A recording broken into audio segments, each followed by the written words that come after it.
Et nous vous retrouvons pour la dernière partie de Regard croisé de ce jour. Nous revenons au Togo. Un enseignant congédié pour avoir enceinté une élève. Un enseignant de spécialité histoire-géographie vient d'être exclu par la directrice régionale de l'éducation DRU Maritime pour avoir enceinté une élève. Le concerné était en service au complexe scolaire Le Bon dans l'inspection d'enseignement secondaire général à Aneho, IESG Aneho. Donc, il s'est rendu coupable de relations sexuelles avec une fille. La fille est tombée enceinte, malheureusement. Elle est mineure. Il faut retenir aussi que l'auteur a reconnu quand même la paternité de cet acte-là posé. Il est sous maintenant le coup d'une sanction. Je commence par vous, Eric Johnson, votre réflexion sur cette situation. On parle généralement de ces cas-là. Voilà un cas concret, un enseignant qui vient d'être exclu parce qu'il a enceinté une élève. L'acte posé est tout de suite condamnable. Vous êtes enseignant des enfants, ça veut dire que vous leur procurez des enseignements, du savoir, parce que c'est votre rôle. Mais lorsque vous y allez, c'est que vous avez déjà une certaine maturité et vous devrez déjà essayer de dépasser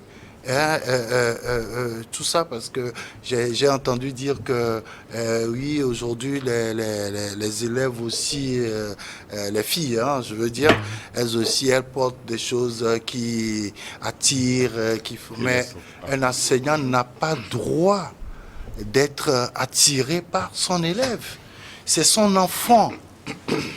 C'est son enfant, il faut le dire. Est-ce que vous êtes prêt à coucher avec votre fille? Ça existe, mais tout ce qui n'est pas accepté par la société est donc condamnable. Et je crois que cet acte-là, oui, il y a la loi qu'il faut appliquer avec toute la rigueur qu'il faut par rapport à cet enseignant. Vous savez, ça me rappelle cette fameuse loi du 10 mars 79 avec Feu Gnassingbé et Yadema. Quand cela s'est passé, un enseignant avait également engrossé une fille, une de ses élèves. Ça a été tollé général et la loi du 10 mars est sortie. Et je crois qu'à partir de ce moment, tout enseignant qui a des relations intimes avec une élève est automatiquement puni par la loi. Et donc, je crois que de plus en plus, on apprend de ces choses-là. Mais parfois, il y a eu un cas, il y a de cela 2 ou 3 ans, où les parents de l'élève ont été obligés d'aller négocier avec l'enseignant.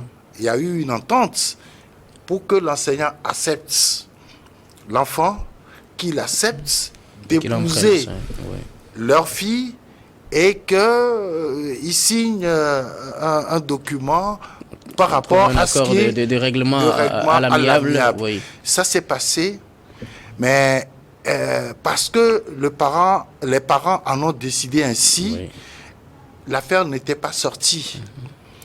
Mais quel a été le problème? C'est quand les parents se sont rendus compte que finalement, l'enseignant a déjà une femme, qu'il a été juste affecté à son nouveau lieu de travail. Il a commis la première victime. Voilà. Donc, c'est là où il y a eu des problèmes, au point où l'enseignant lui-même a pris la tangente, il a quitté le pays. C'est des choses qui arrivent. Mais c'est vrai que selon la décision de la directrice régionale de l'enseignement maritime, il a été dit que l'enseignant a reconnu les faits. Les gens ont critiqué cela en disant oui, une fois qu'il a accepté, il suffisait de lui donner la fille en mariage et tout ça. Mais je crois que... Cela ne le dispense pas des sanctions. Des sanctions. Il doit être sanctionné pour montrer aux autres enseignants que vous n'avez pas droit de toucher à vos élèves qui sont vos enfants. Voilà. Sylvestre, un enseignant qui finit par enceinte une élève de surcroît mineure, et puis finalement, comme il l'a précisé Eric, il reconnaît quand même la grossesse, mais il est sanctionné, il est exclu. Non, oui, je crois que la décision est salutaire.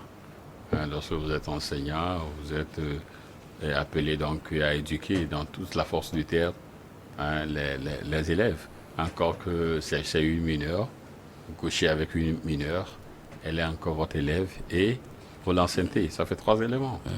Je crois que cet enseignant mérite aujourd'hui cette sanction. C'est vrai, il a accepté être donc l'auteur de la grossesse, mais cela ne le dispense pas.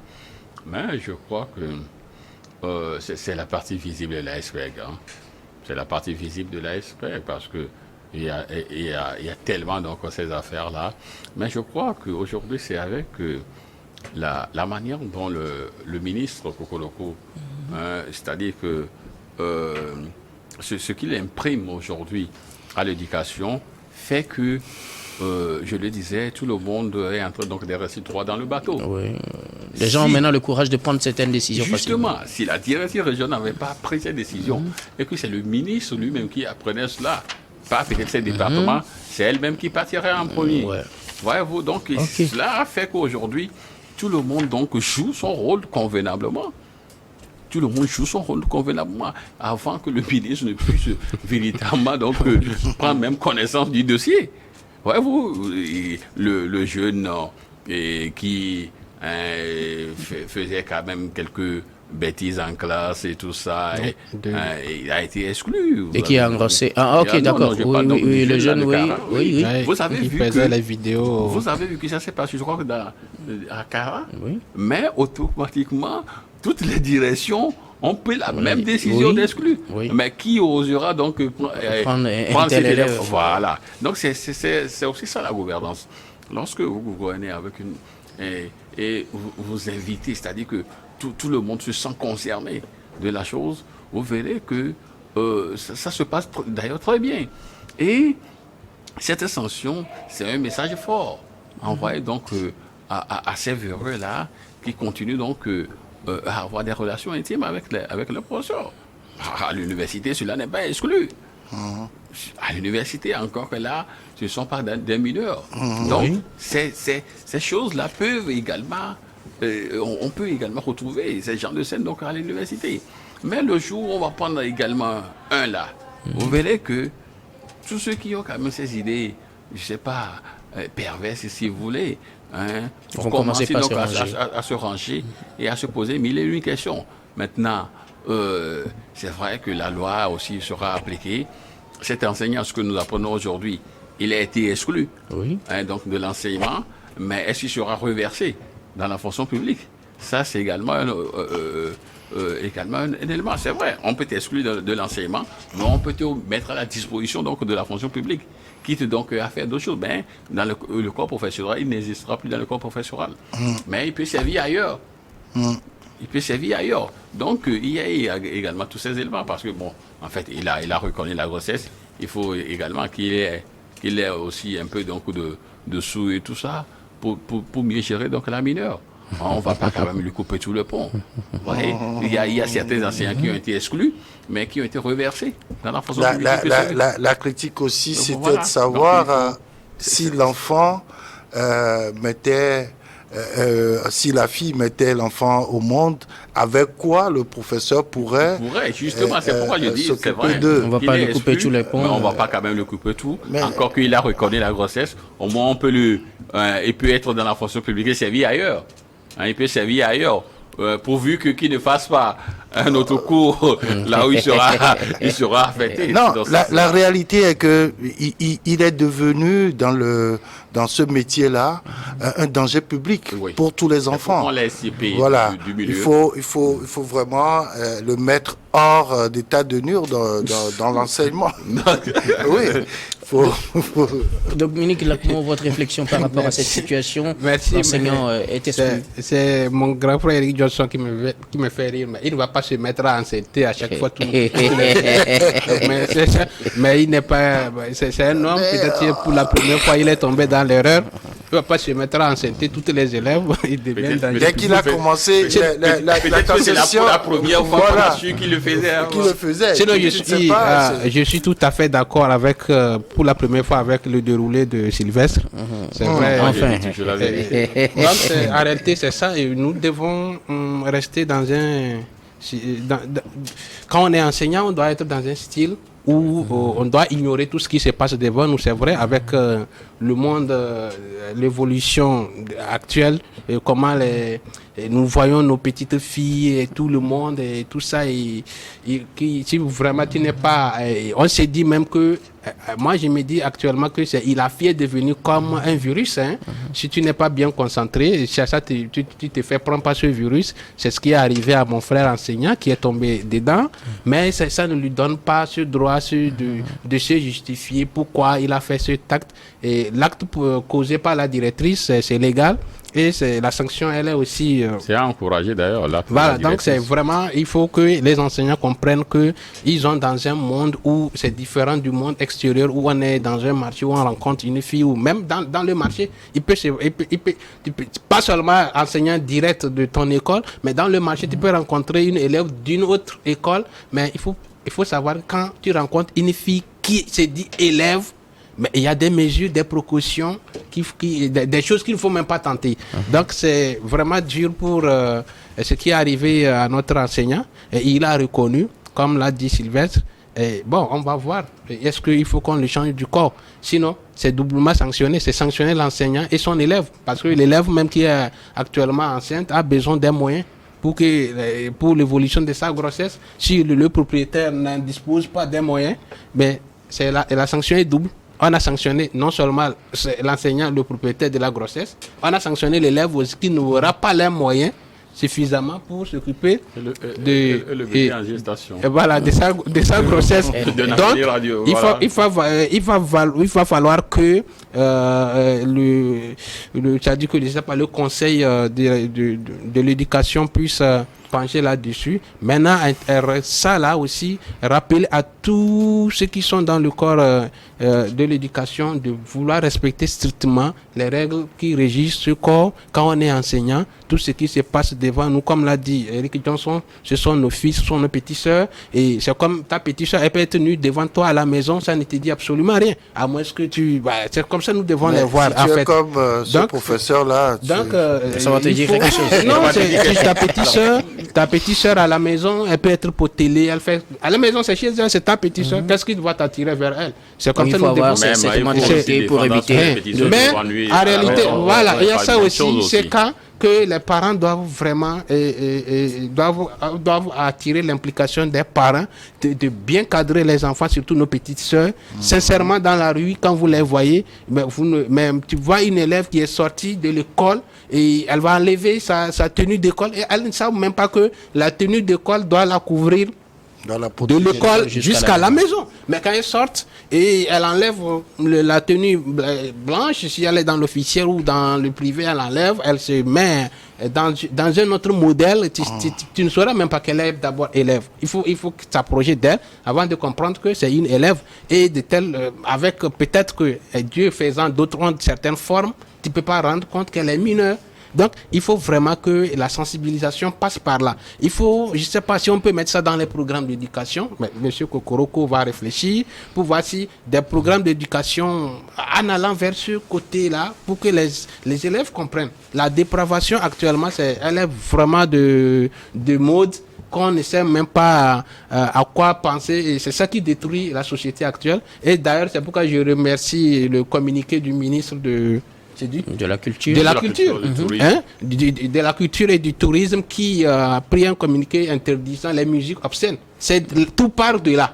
De nos réseaux sociaux actuellement, et même tu ne vas pas dépenser beaucoup pour découvrir la nudité d'une femme ou d'une fille. Il suffit de te connecter sur les réseaux sociaux, même et puis tu as tout. Avant, et voilà. Beaucoup. Donc c'est mais c'est ce que je veux dire. Avant, non, c'est pour dire. Oui, avant on dépensait beaucoup. Oui, mais vous avez raison. Avant même de trouver la culotte d'une fille, mais il faut dépenser beaucoup parce qu'elle va enlever ça.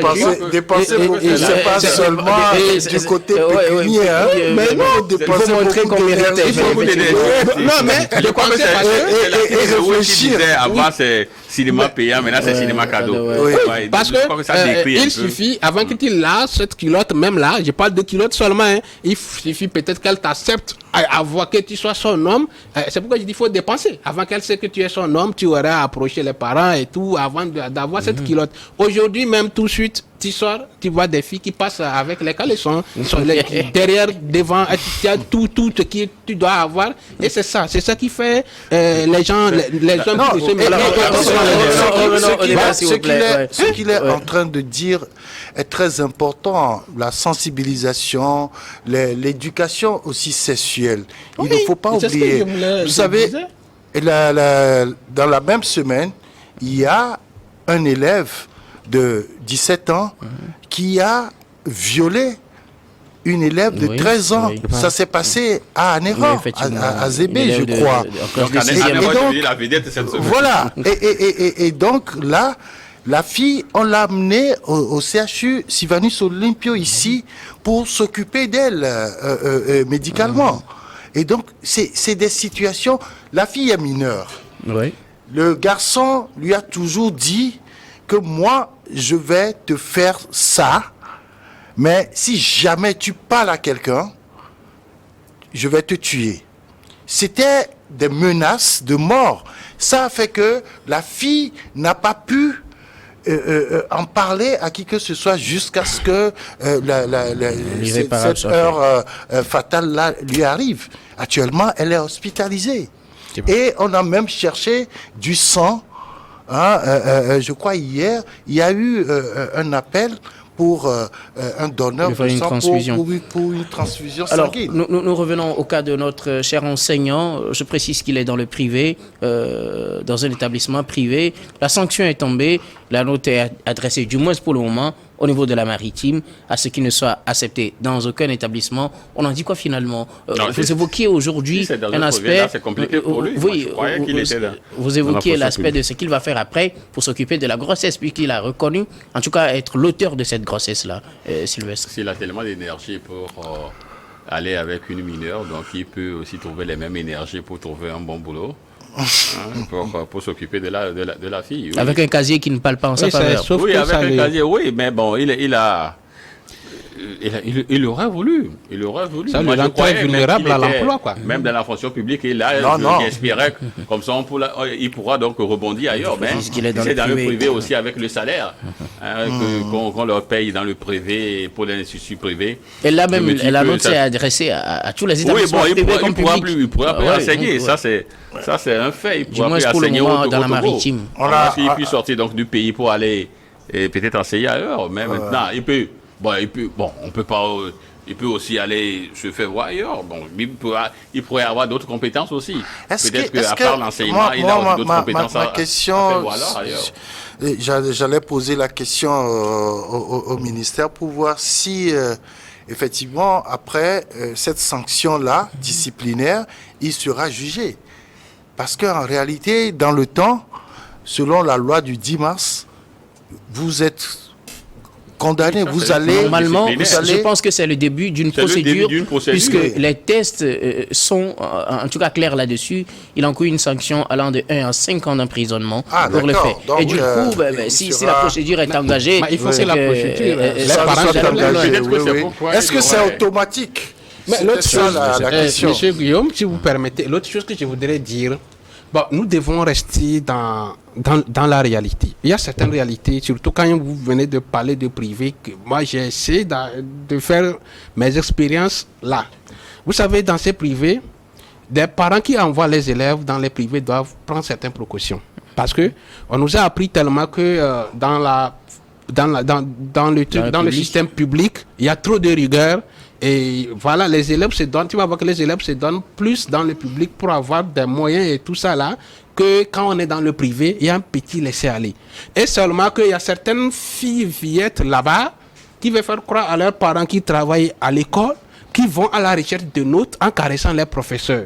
Et dans ce coup, quand tu n'es pas, tu es très fragile, tu tombes dans le piège comme mon ami l'a fait. Donc il faut vraiment... Il y a une certaine rigueur.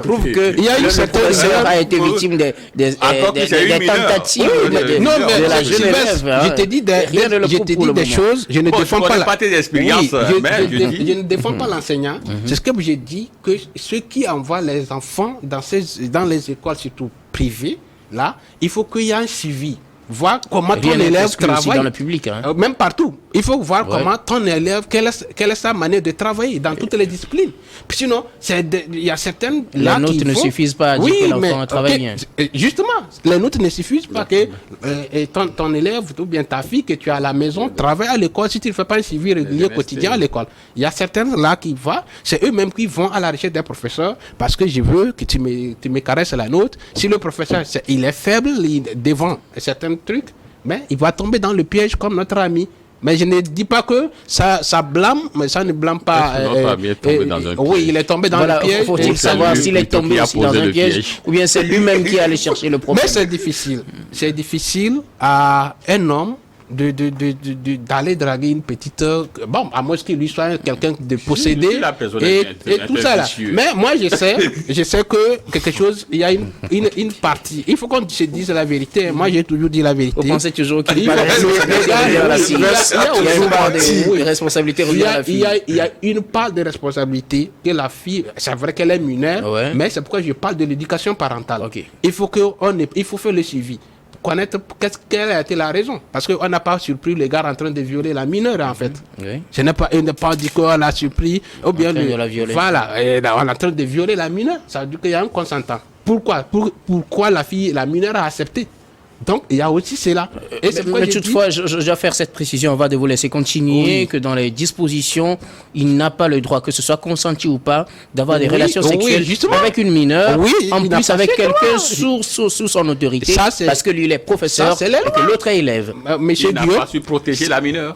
Monsieur Guillaume, ça c'est les lois, mais dans la réalité, il y a autre chose qui se passe. Mais c'est les lois qui conditionnent la réalité. Donc, ça veut dire que les lois sont là, il faut faire le suivi de ces lois, il faut mettre les garde-fous pour que personne ne tombe dans le piège. Merci. Il ne faut pas que tout en orchestre, et puis après tout, c'est l'homme seul qui est amendé. C'est dans ça. Mais je ne défends pas que l'enseignant aurait commis un crime, mais les autres paramètres, il faut étudier. Ok, d'accord. Voilà. Oui, Sylvestre, vous vouliez rebondir par rapport à ce qu'il disait. Quand il disait qu'il y a les lois et la réalité, je ne sais pas comment est-ce qu'il arrive donc à faire la différence entre ce qu'il veut dire véritablement.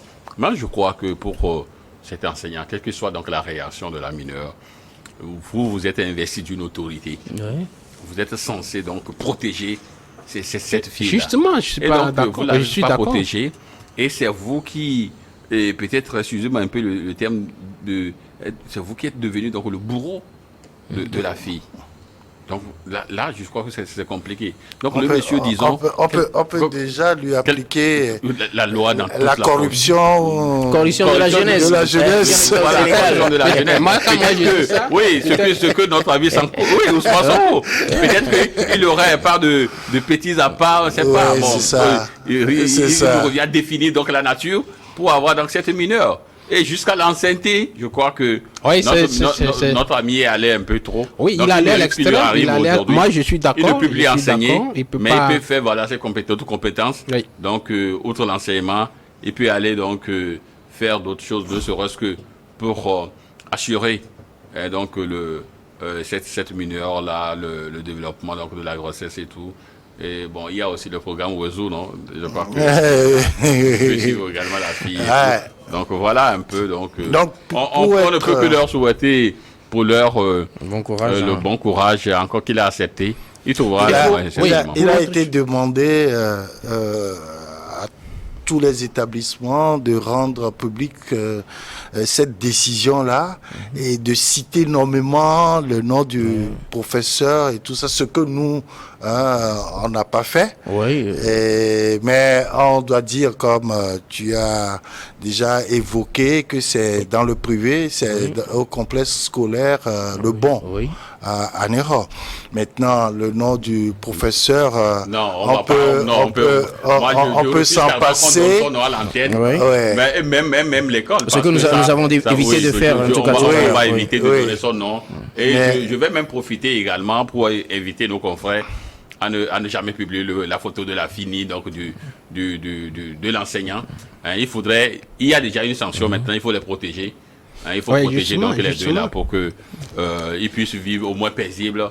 Alors, le dernier aspect que je voudrais qu'on aborde ensemble, quel est l'avenir qu'on réserve finalement à ces deux, à l'enseignant, à l'enfant, à la jeune, et peut-être aussi à l'enfant qui naîtra. Voilà l'enseignant qui est dans le privé, qui perd son travail, qui n'a plus la possibilité de se faire embaucher, du moins pas pour le moment, qui risque peut-être une peine en prison, on ne sait pas comment ça va se terminer, l'affaire vient de commencer, la jeune fille qui est mineure et qui tombe enceinte sur les bancs de l'école, peut-être un enfant qui naîtra, on dit quoi finalement? Non, la fille peut continuer, hein. Vous savez, il y a les tests, il y a les tests, donc on va devoir faire une pause pour un moment. Non, écoutez, elle peut continuer jusqu'à un moment où, jusqu'à terme, elle peut aller donc et après revenir sur les bancs. Moi, je sais pas à quelle classe. Vous savez, au Bénin, au cours de l'examen de BPC, il y a une élève qui a mis bas là-bas.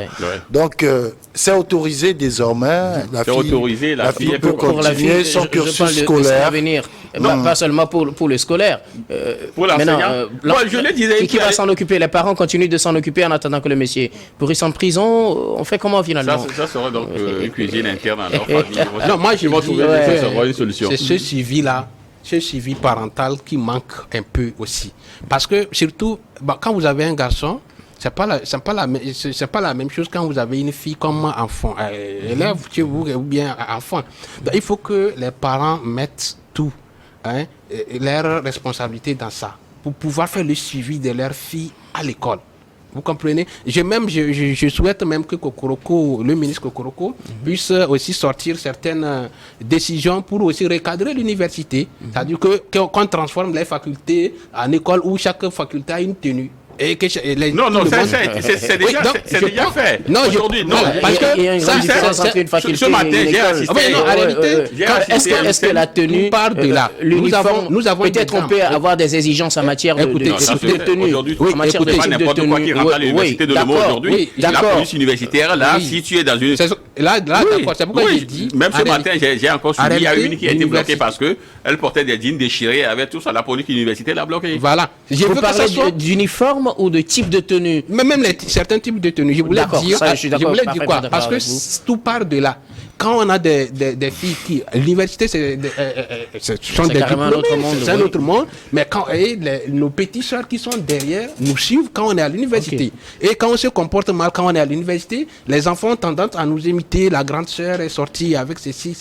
Tout part de là. Il faut que l'université soit assainie dans cette dépravation avant qu'on revienne vers la petites écoles. Merci beaucoup. Donc, j'aimerais bien qu'on recadre bien au niveau du supérieur que tout le monde, que ce soit les hommes aussi, il y a d'autres qui, des garçons qui portent sans ceinture. Donc, il y a une autre qui est sortie dans ce sens. Merci beaucoup.